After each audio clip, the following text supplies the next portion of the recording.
A lot of people ask, why did the chicken cross the road? I think the most important question is, how did the chicken cross the road?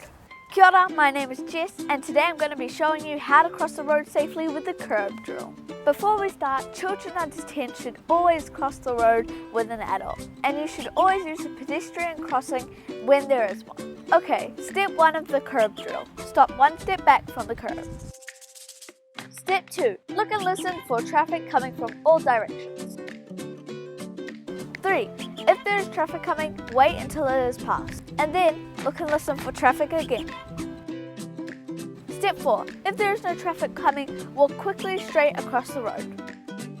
5. When crossing, look and listen for traffic wherever it may come from. So remember, be like the chicken and use the Kerb Drill when you cross the road. Stop 1 step back from the curb. Look and listen for traffic coming from all directions. If there is traffic coming, wait until it is passed. If there is no traffic coming, walk quickly straight across the road. When crossing, look and listen for traffic wherever it may come from. See you on the other side of the road. Bye.